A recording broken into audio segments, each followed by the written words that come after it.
아빠입니다. 최근 저에게 생긴 일련의 사건들로 인해 많이 힘들기도 했고 많은 생각을 하기도 했네요. 누군가에게 속 시원히 터놓고 말할 수도 없는 내용이라 익명으로나마 이렇게 털어놓습니다. 먼저 제 속사정을 모르시는 분들이 듣기에는 너무나 당혹스럽게 들릴 수도 있으실 거고 저를 비난하실 수도 있으리라 생각됩니다. 하지만 저는 최선의 방법을 선택했고 그 책임은 오롯이 제 몫으로 남았네요. 오랫동안 고민해온 제 이야기를 한번 해볼까 합니다. 저희 부모님께서는 제가 어릴 때 사고로 돌아가셨습니다. 이후 조부모님이 저를 돌봐주시기는 했지만 어릴 때부터 부모님 없이 지내다 보니 가정에 대한 남다른 애착 같은 게 더 있었던 것 같습니다. 막연하게 빨리 가정을 꾸리고 싶다는 생각을 했지만 조부모님까지 돌아가신 이후로 혼자 살아야만 했던 저는 평범한 가정에서 자란 사람들과 달리 주변에 아무런 도움도 받을 수 없었죠. 혼자 살 집 구하는 것부터 힘들었으니까요. 그렇게 살다 보니 내 가정이라는 것에 대한 욕심도 조금씩 내려놓게 되더군요. 그런데 그렇게 어렵게 살아온 제가 몇 년 전에 결혼을 할 수 있었고 얼마 시간이 지나지 않아 예쁜 딸아이의 아빠까지 되었습니다. 세상을 다 가진 기분이었죠. 저와 12살 차이가 나는 아내는 해외여행 중에 처음 만났습니다. 요즘이야 자유여행이 유행이지만 낯선 외국 자유여행이 자신 없었던 저는 여행사의 관광상품을 통해 여러 명이 같이 여행을 한 것이었는데 그곳에서 만난 그녀는 친구와 함께 왔더군요. 대부분의 사람들은 중년의 아주머니들과 아저씨들이었고 저는 일행이었고 그녀와 친구는 단둘뿐이라 가이드를 따라다니는 여행을 하며 자연스레 저를 챙겨주던 그녀들과 이곳저곳의 관광지에서 대부분 셋이 함께 어울리게 되었습니다.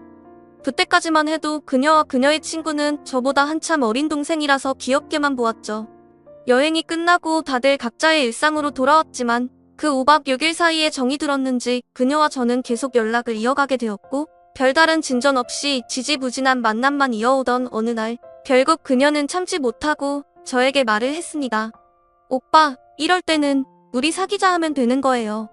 도대체 썸만 몇 달을 타는 거야? 그렇게 그녀의 고백으로 우리는 연인이 되었죠. 솔직히 말씀드리면 제가 그 이전에는 여자 경험이 별로 없고 오로지 일에만 집중해온 터라 연애에는 순례기였습니다.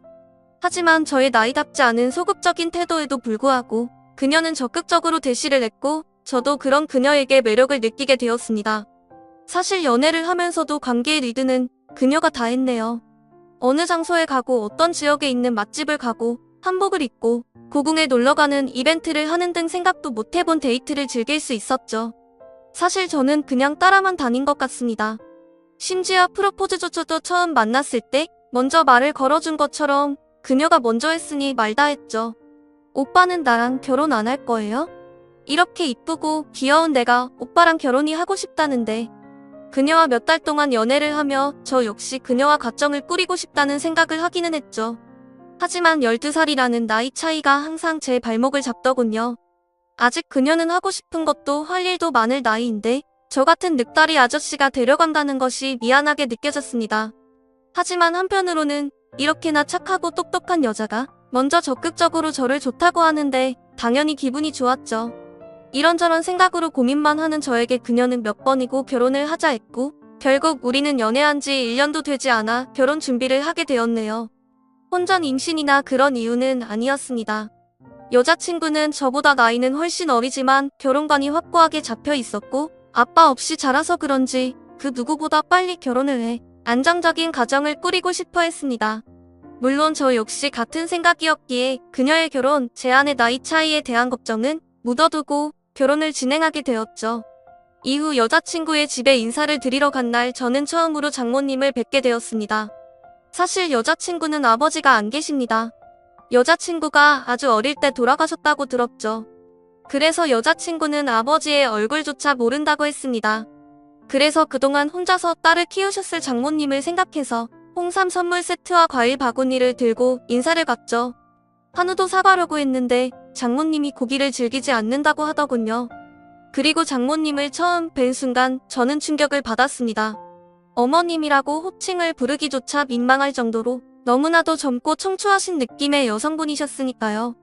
제가 상상했던 어머니의 모습과는 너무도 달라서 전 잠시 어버버했던 것 같네요.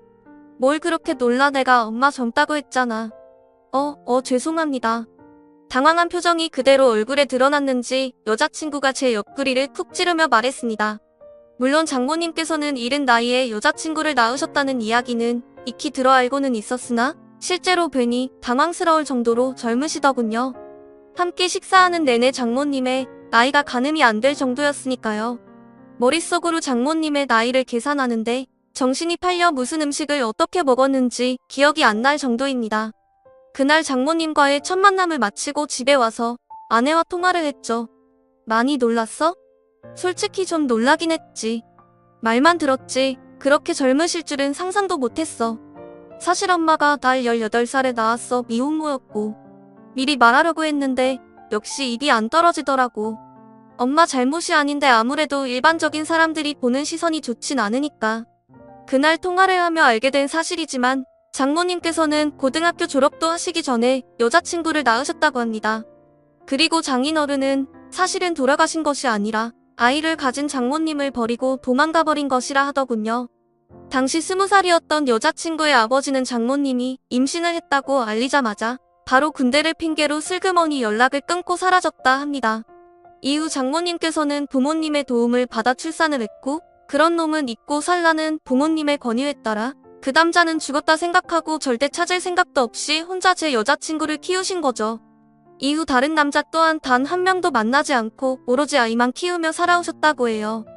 그나마 여자친구의 외갓집이 부유한 편이라서 다행히 두 모녀는 경제적으로는 고생하지 않고 생활할 수 있었던 것 같습니다.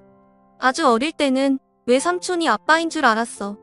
하며 웃는 아내가 외갓집에서 얼마나 많은 사랑을 받고 자랐는지 예상이 되더군요.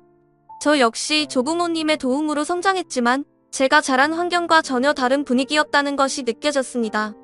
언제나 긍정적이고 밝고 매사 심플하기까지 한 아내 덕분에 저는 언제나 마음이 편했고 나이는 어려도 이 사람은 인생을 함께할 좋은 배우자라고 생각했습니다. 사실 여자친구와 헤어질 생각이 들진 않았습니다. 막연하게 무언가 과연 이게 맞는 건가 하는 생각이 들 뿐이었죠. 물론 제가 그 상황에서 시간을 끌은 점은 저의 미숙한 부분이었고 어리석은 행동이었습니다. 하지만 그 당시에는 제가 느끼는 혼란을 그 누구에게도 말하기조차 힘들더군요. 그런 저의 행동에 여자친구는 더욱 답답하고 힘들었을 테죠. 하지만 저의 불분명한 태도에도 더 이상 보채지 않고 기다려주더군요. 그런 여자친구에게 더욱 미안한 마음이 들었습니다.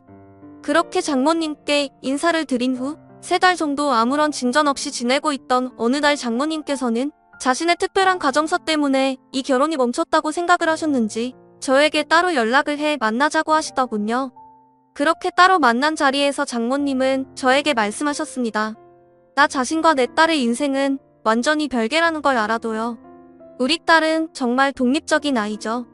나 역시 사위될 사람과 내 나이가 5살밖에 차이 나지 않는다는 것이는 않아요.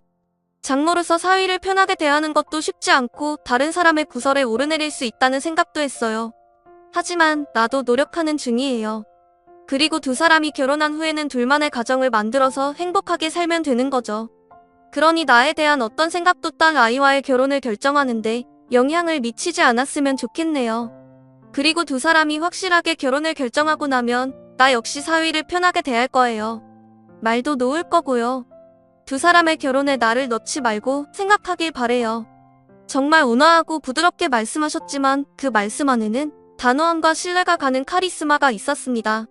장모님의 말씀은 한마디로 본인의 존재가 저희 결혼 생활에 불편할 수 있으니 결혼 후에는 저희와 거리를 두고 살아가겠다는 뜻이었죠. 전 장모님의 말씀을 듣고 딸에게 혹여 피해를 끼칠까 하며 걱정하시는 마음을 느낄 수 있었습니다. 장모님과의 만남 이후 제 마음에 불편했던 마음을 내려놓을 수 있게 되었고 마침내 저희는 결혼을 하게 되었습니다. 장모님의 도움을 받아 신도시의 아파트를 분양받을 수 있었고 몇 년 뒤 그 집이 완공될 때까지는 일단 제가 살던 푸른 빌라에서 신혼살림을 차리게 되었죠. 그렇게 우여곡절 끝에 행복한 결혼 생활이 시작되었고 아내의 바람대로 결혼하자마자 임신을 하게 되었죠. 아내의 소원은 단란한 가족의 생활이었습니다. 그리고 아내는 무사히 건강하고 예쁜 딸아이를 출산했습니다. 아이가 태어나니 현재 지내고 있는 집이 좁게 느껴지기는 했지만 얼마 후면 새 아파트가 완공될 예정이었기에 우리는 마냥 행복하기만 했습니다. 그런데 사람이 뭔가 마음이 불편하고 내키지 않을 때는 다 그럴 만한 이유가 있는 것일까요? 행복한 생활에 빠져있기도 잠시 우리 가정은 한순간에 산산이 부서지고 말았습니다.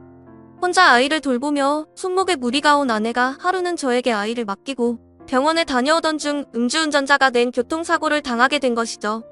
사고 직후 화재까지 일어난 큰 사고였기에 아내는 손 써볼 틈도 없이 그 자리에서 사망하고 말았습니다. 그렇게 사랑스러운 제 아내는 이제 돌도 되지 않은 딸아이만 남겨둔 채 하늘나라로 가고 말았죠. 저는 아무것도 할 수 없었죠. 아내의 갑작스러운 죽음은 저에게도 감당할 수 없는 큰 충격이었기 때문입니다. 어떤 정신으로 장례를 치렀는지조차 모르겠네요. 사망사고를 낸 음주운전자는 실형을 살게 되었고 보험금도 나왔지만 그것으로 저와 딸아이의 충격까지 보상받을 수 있는 것은 아니었습니다. 그나마 한 가지 다행인 것은 딸이 아직 아기여서 엄마의 죽음을 인지할 수 없다는 것이었죠. 하지만 제가 할 수 있는 것은 아직 젖도 떼지 못한 딸을 안고 우는 것밖에 없었으나 이 모든 것이 다 제 탓이라는 자책감에 너무 괴롭기만 할 뿐이었죠. 딸아이를 지키고 키워야 하는 생각조차 하지 못할 정도로 아내를 잃은 슬픔을 감당할 수 없었습니다. 결국 저는 정상적인 생활을 하지 못할 정도로 폐인이 되었고 먼저 간 아내를 따라가고 싶다는 생각을 하기에 이르렀죠. 그런 어둠의 시간을 보내던 어느 날 오랜만에 집에 초인종이 울렸습니다. 이서방, 집에 있어? 시끄러운 벨소리에 정신을 차려보니 장모님이 찾아오셨다군요. 저는 자고 있는 아기를 살핀 후 조심스레 문을 열었습니다. 아이고, 집이 꼴이 이게 뭐야? 지민이는? 하며 들어온 장모님은 가장 먼저 아이를 살피고 바로 집안일을 하기 시작했습니다. 아내가 그렇게 떠났어도 아이는 지켜야지. 지금 이게 뭐 하는 거야? 회사도 안 간 거야? 어린 지민이 두고 내 딸 따라가기로 마음먹은 거야? 그런 장모님의 모습을 보며 아무런 말도 하지 못했죠. 그날 이후 장모님은 매일매일 찾아오시다가 언젠가부터는 지민이와 함께 옆방에서 주무시며 아이를 봐주셨습니다. 솔직히 저는 혼자 지내고 싶었지만 아기 때문에 어쩔 수 없었어요. 처음에는 그렇게 막무가내로 오신 장모님이 귀찮고 불편했습니다. 하지만 장모님 덕분에 무사히 일상으로 돌아올 수 있었고 회사로 복귀할 수도 있었죠. 무엇보다 아이에게 엄마의 빈자리를 채워줄 수 있어 다행이라는 생각이 들었죠. 그때 장모님이 저희 집으로 찾아오지 않으셨다면 제가 어떤 선택을 했을지는 아무도 모를 일입니다. 분명히 전 아이에게 좋은 아빠가 되어주겠다고 약속을 했는데 아내와의 갑작스러운 이별을 하며 제 슬픔에 도취되어 아이조차 생각하지 못한 거죠. 장모님이 오신 이후 힘들지만 다시 하루하루를 살게 되었습니다. 그리고 그 지민이의 돌이 지나고 얼마 후에 분양받은 집이 완공되어 저와 아이 그리고 장모님은 그 집으로 이사를 하게 되었습니다. 새로운 환경으로 옮기고 한 해, 두 해 지나며 아내에 대한 슬픔도 조금씩 잊혀져 가는 듯 했습니다. 장모님께서는 지극정성으로 저희 딸을 키우시며 본인 딸을 잃은 슬픔을 견뎌 나가셨던 것 같습니다. 물론 저에게도 잘해주셨습니다. 아침밥을 항상 챙겨주셨고 퇴근 후 같이 식사할 때도 많았죠. 저 대신 아이를 돌봐주시는 장모님이 힘들지 않도록 집안일에도 신경을 썼습니다. 그리고 주말에는 장모님과 아이를 데리고 놀이공원에 가기도 했고 다른 주말에는 장모님이 쉴 수 있도록 제가 아이를 데리고 놀러 가기도 했죠. 그렇게 지내다 보니 조금씩 장모님에 대한 친근감과 편안함이 더해 반갑습니다. 그리고 저희 딸은 장모님의 보호 아래 무럭무럭 자라서 5살이 되었습니다. 그러던 어느 날 퇴근길에 제가 장모님 드리려고 맛있다는 빵집에 들려 빵을 사다 드렸죠. 이 집 빵이 맛있대요. 좋아하실 것 같아서 사왔어요. 장모님은 한 입 빼어 드시고는 어머 정말 맛있네? 한번 먹어봐. 하며 너무나 자연스럽게 빵을 잘라 제 입에도 넣어주시는데 받아 먹으면서도 흠칫하는 기분이 들더군요. 사실 이런 것은 연인이나 부부 사이에서나 할 법한 행동이었죠. 장모님 역시 본인의 행동의 순간 겸연쩍하시는 것 같았습니다. 정말 맛있네요. 많이 드세요. 하며 어색한 목소리로 무마하기는 했지만 다시금 머리가 복잡해져 왔습니다. 사실 지금 딸아이가 장모님을 엄마로 알고 있거든요. 아직 어린 딸에게 엄마가 없다는 것을 알려주는 게 좋을지 판단이 서지 않았고 자연스레 할머니를 엄마로 생각하고 있는 아이에게 어떻게 바로 잡아줘야 할지 방법도 모르겠어서 그대로 방치를 해왔죠. 하지만 이것을 깊이 생각하지는 않았습니다. 아이 기준으로 그냥 엄마 아빠라고만 생각했을 뿐 장모님과 제가 부부인 것은 아니니까요. 그런데 아이가 어린이집을 다니면서는 상황이 조금 달라졌습니다. 입소는 제가 시키기는 했지만 장모님이 아이의 등하원을 해주고 계시기 때문에 자연스럽게 엄마들 사이에서도 장모님이 딸의 엄마가 되어 있었죠. 그리고 놀이터에서 아이들이 놀 때도 장모님이 아이의 엄마로 인식되어 있었습니다. 하지만 저도 장모님도 이것을 굳이 바로 잡으려는 노력을 하지는 않고 지냈네요. 그러던 어느 날 조금 이른 퇴근을 했더니 아이가 놀이터에서 놀고 있더군요. 그리고 장모님은 아이 엄마들과 함께 어울리고 계셨습니다. 놀이터로 다가가 아이 이름을 부르자 아이가 아빠하며 쪼르르 달려와 안겼고, 함께 있던 엄마들은 당연하다는 듯이 지민이 아빠시구나 안녕하세요 하고 인사를 하더군요. 그리고 장모님에게 지민 엄마 얼른 가요 지민 아빠 오셨네 라고 말했습니다. 저는 그 대화를 듣고 뜨끔하는 생각이 들었지만 아무렇지 않은 척 조용히 목례를 하고 돌아섰고, 장모님 역시 먼저 들어갈게요 하고 저와 아이와 함께 집으로 들어오셨죠. 그날 이후 장모님도 저도 서로 그에 대한 이야기는 한 번도 꺼내지 않았습니다. 하지만 머릿속이 복잡해지는 것은 어쩔 수 없더군요. 사실 이 아파트로 이사한 이후 장모님과 저는 잠자리만 하지 않았지 거의 부부처럼 지내왔습니다. 알고 지내는 이웃 주민들 거의가 저와 장모님을 부부로 생각하고 있다면 말다 했죠. 저희 장모님께서 나이 많은 어르신 같은 느낌도 아니고 솔직히 제가 친하게 지내는 선배가 저희 장모님과 동갑입니다. 심지어 장모님이 더 어려 보이기까지 하고 성격도 웃있는 스타일도 훨씬 젊고 세련되었죠. 장모님이 점점 여자로 보이는 것 같아 혼란스러운 기분을 감출 수가 없었습니다. 착하고 여린데다가 아름답게까지 한 장모님이 아니었다면 제가 혼자 어린 피덩이인 딸을 어떻게 컸을지 상상조차 되지 않습니다. 이 부분은 장모님께 너무나 감사드리죠.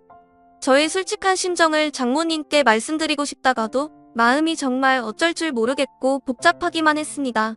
저의 이런 고민을 장모님께서 어떻게 받아들이실지 알 수가 없었죠. 하지만 저는 결정을 내려야만 했습니다. 어차피 진실은 언젠가 모두 드러나게 되어 있고 딸아이도 언제까지 속일 수는 없는 부분이었죠. 장모님, 잠깐 말씀 좀 나누시죠. 딸아이 옆에서 잘 준비를 하시던 장모님을 불러 거실에서 대화를 하게 되었습니다. 지민이가 장모님을 엄마로 알고 살게 해도 되는 건지 오랫동안 생각을 해봤어요. 나도 그게 걱정이야. 처음에는 그냥 엄마가 없다는 것이 안타까워서 그리 알게 두었지만 지민이가 바깥 활동을 시작하니 사위가 남편이 되어버리네 하며 씁쓸하게 웃으시는 장모님께 죄송한 마음이 들었습니다. 저 때문에 죄송합니다. 이 서방이 죄송할 게 뭐가 있어. 내가 젊은 할머니라서 이렇게 된 것을 한숨을 쉬는 장모님 앞에 아무런 말도 할 수 없었죠. 그러자 장모님이 말을 이었습니다. 예전에 말이야, 내 딸이 제 외삼촌을 아빠로 생각했던 시기가 있었어. 처음엔 아빠가 없는 것이 너무 마음이 아파서 그냥 뒀는데 나중에 아빠가 아니라 외삼촌이라는 것을 알고 얼마나 속상해 하던지 미리 말해주지 못한 것이 너무 미안했어. 저는 장모님의 이야기를 듣고 확실하게 결심할 수 있었습니다. 이제 지민이 제가 키울게요. 아이가 더 큰 혼란을 겪지 않으려면 제가 키우는 것이 최선의 방법인 것 같습니다. 사실 아이 핑계를 대기는 했지만 솔직히 말해서 저는 이미 장모님을 여자로 좋아하고 있다는 것을 깨달았죠. 이대로 지내다가는 더 이상 제 감정을 감당할 수 없을 것 같았습니다. 이런 제 마음을 이미 알고 있기라도 하신 듯 장모님이 말을 이었습니다. 세상에는 되는 관계가 있고 안 되는 관계가 있어. 그렇지? 나도 이 서방에게 참 고마운 마음을 가질 수 있을 것 같아. 하늘로 간 딸에게도 손녀에게도 좋은 할머니로 남게 해줘서 정말로 고마워. 정말로. 그렇게 장모님은 저희 집에서 나가셨습니다. 다시 본인이 살던 집으로 돌아가신 거죠. 물론 아이는 갑자기 엄마가 없어진 것을 받아들이지 못했습니다. 한참을 힘들어하더군요. 저는 그런 아이가 저와의 생활에 적응할 수 있도록 회사에 1년간 육아휴직을 신청했습니다. 그리고 아이를 위해 열심히 노력하고 있죠. 이후 장모님께 간혹 아이 사진과 동영상을 보내드리기는 하지만 아직 찾아뵙지는 않고 있습니다. 장모님이 이 집을 나가시면서 아이가 장모님을 보면 이제 알아볼 수 있으니 제가 재혼해서 제대로 엄마를 식하기 전까지는 서로 보지 말자고 당부하셨거든요. 물론 저 역시 아직 장모님과 보낸 그 시간이 너무나 그립습니다. 하지만 장모님 말씀대로 저와 장모님은 안 되는 관계이니 이대로 접을 수밖에 없겠죠? 저는 아직은 재혼 생각은 딱히 없네요. 나중에 시간이 지나면 제 생각이 어떻게 바뀔지는 모르겠지만 지금은 딸 아이를 위해 최선을 다하며 살아가 보려 합니다. 제 이야기를 들으신 누군가는 저를 정신나간 놈이라고 비난할 수도 있다고 생각합니다. 그래서 주변 지인에게 이런 이야기를 털어놓을 수 없는 것이 사실이었죠. 그래도 이렇게 익명으로나마 털어놓을 수 있다니 조금 후련한 기분도 드네요. 저의 조금은 부끄러운 심정을 담은 이야기를 읽어주신 분들, 여러분의 가정에 행복 많이 가득하시고 좋은 추억 많이 만드시길 기원합니다. 지금까지 제 이야기를 들어주셔서 고맙습니다. 네, 오늘 사연은 여기까지입니다.